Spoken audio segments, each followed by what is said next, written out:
Chapter 13 Indian National Army.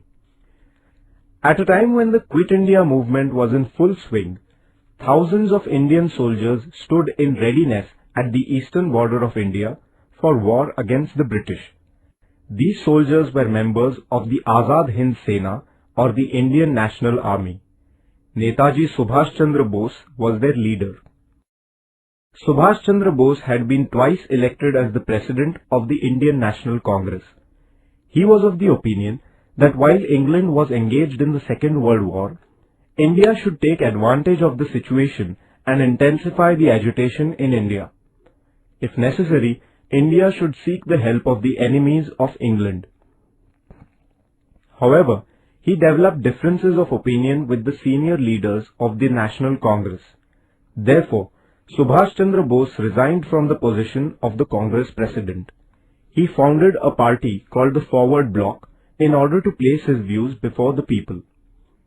In his speeches, Subhash Babu began to appeal to the Indian people to rise in revolt against the British.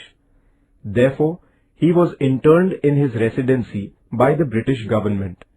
From there, he escaped in disguise. He reached Germany in the month of April 1941. There, he founded the Free India Center. From the Berlin radio station in Germany, he appealed to the Indian people to join an armed struggle for the independence of India. However, he did not get the expected help from Germany. At the same time, Rash Behari Bose requested him to come to Japan. Formation of the Indian National Army. Rash Behari Bose was living in Japan since 1915. He had organized the Indians living in the countries of Southeast Asia and had established a society called Indian Independence League. Japan had conquered those territories in Southeast Asia which had been under British possession in the early part of 1942. At that time, thousands of Indian soldiers and officers in the British Army there fell into the hands of Japan. Rash Behari Bose, with the help of Captain Mohan Singh, formed a battalion of these Indian prisoners of war. It was named as the Indian National Army or the Azad Hind Sena. Subhash Chandra Bose was requested to lead this army. In October 1943, Netaji established the Azad Hind government in Singapore. Prominent among his associates were Shahnawaz Khan, Jagannath Rao Bhosle, Dr. Lakshmi Swaminathan, Guru Baksh Singh Dhillon, and Prem Kumar Sehgal. Captain Lakshmi Swaminathan was the commander of the Rani of Jhansi regiment. The tricolor was the standard of the Azad Hind Sena. Jai Hind was their salutation. Their clarion call was Chalo Delhi. Kadam Kadam Badhaye Ja was their marching song. Subhash Chandra Bose made an appeal to the Indian people to give their lives for the cause of India's freedom. The campaigns of the Azad Hind Sena.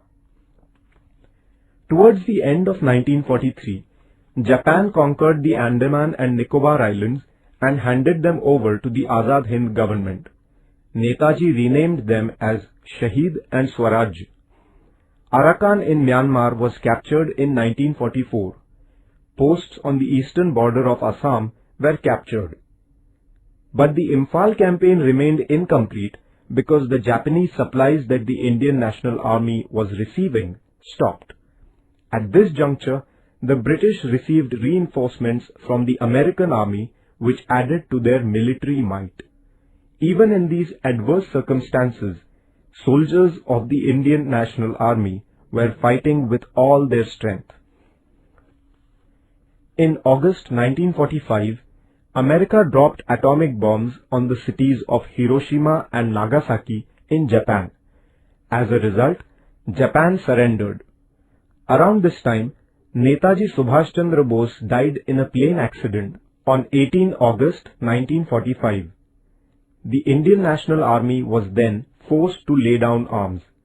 Thus ended the phase of the struggle of the Indian National Army. The trial of the officers of the Indian National Army. The British government charged the officers of the Indian National Army with treason. The proceedings of their trial began before the military tribunal held in the Red Fort of Delhi. Pandit Jawaharlal Nehru, Bhulabhai Desai, Tej Bahadur Sapru and other distinguished jurists defended them. The military tribunal held the officers guilty and they were sentenced to life imprisonment. The Indian people had feelings of sympathy and pride for the Indian National Army. The punishments given to the officers by the British government gave rise to feelings of outrage against the British government among the Indian people. The British government had to suspend the sentences given by the military tribunal. The revolts of the Indian naval ratings and of the air forces. The inspiration provided by the Indian National Army caused discontent against the British power among the soldiers in the Navy and Air Force. It burst out on the British warship Talwar at Mumbai on 8 February 1946. The soldiers flew the tricolour on the warship and shouted slogans against the British power. The British government sent the army and opened fire on the naval ratings. The rebels, too, countered it with bullets. The workers and common people extended their support to the naval ratings. Finally, with the mediation of Sardar Vallabhbhai Patel, the naval ratings laid down their arms. In order to lend support to the uprising of the naval ratings in Mumbai, the Air Force officers at various places such as Delhi, Lahore, Karachi, Ambala, Meerut, etc. went on strike. These revolts were a clear indication that the sentiments of discontent against the rulers had reached a climax. Thus, during the years 1942 to 1946, the foundation of the British rule in India was badly shaken. The Indian people had expressed their strong opposition to the British through the Quit India movement. Now, the Army, the Navy and the Air Force, which formed the backbone of the British power, also began to turn hostile to them. The British rulers realized that the days of their rule in India were numbered. The revolts of the Indian naval ratings and of the air forces.